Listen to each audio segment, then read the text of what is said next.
Whenever I'm crossing this bridge, I always have to look at the view and be in absolute awe. And I can't believe that this is the place where I get to live and actively see this amazing view every day. Prague, my hometown, is the capital of the Czech Republic. Most tourists come here for the historic buildings, red rooftops, cobblestone streets, and the strong beer culture. But today I'll be showing you my Prague. Ahoy, my name is Rozárie.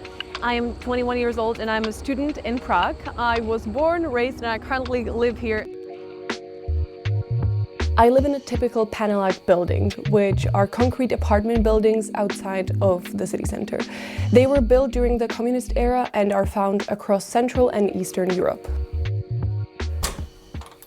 Hello, welcome to my apartment. Let me show you. So I live in a 2-bedroom apartment with my boyfriend, but I only moved in a couple of months ago, so it's pretty new. I have my homemade mint from my grandma's garden. For breakfast, I'm having this pie that my mom made for me. The average age for Czechs to leave home is about 26 years, which is typical across the EU according to Eurostat. These days, one-person apartment in the city center can cost around 700 to 1,000 euros per month. Between 2022 and 2023, rent prices increased by 20% and continue to go up. So I was invited for a panel discussion and a lecture because of my work, so come with me.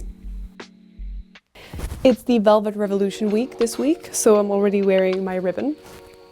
The Velvet Revolution took place in 1989, where the Czechs protested against the communist regime, which eventually fell, and now we live in a democracy.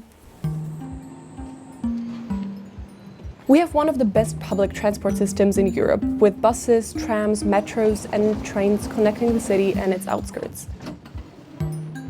It is available 24/7 and it's incredibly cheap for students. I do have my driver's license. I got it when I was 18 years old, and I think that's the norm for Czech people. You get your first official Czech beer and then you also get your driver's license. I don't necessarily use it. I just think it's a good skill to have, I guess, but I don't really need a car in Prague. I'm a political science student, but besides that I'm also a full-time influencer, or greenfluencer, if you wish. 1/3 odpadu z domácnosti. Jak vypadá den z pohledu takového mikroplastu? Začíná to vlastně dost brzo ráno. I post about sustainability and climate and science, and I'm trying to get people involved in the talks about overcoming climate change and other sustainable issues.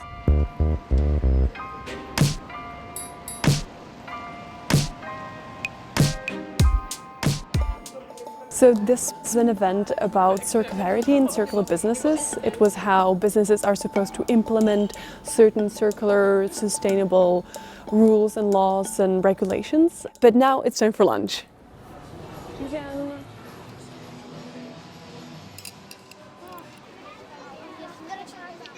It's really good, but for about 10 euros, that's quite expensive.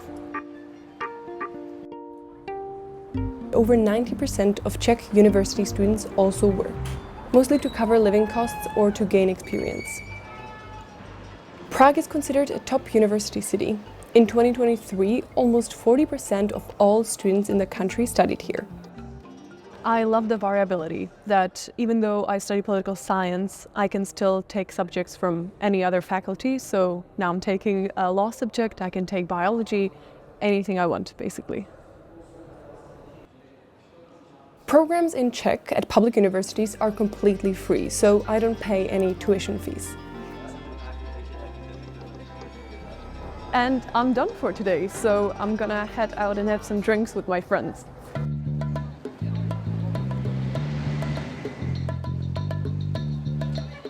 Mass tourism in Prague can get annoying from time to time, but as a local I know where to go and how to avoid the big crowds.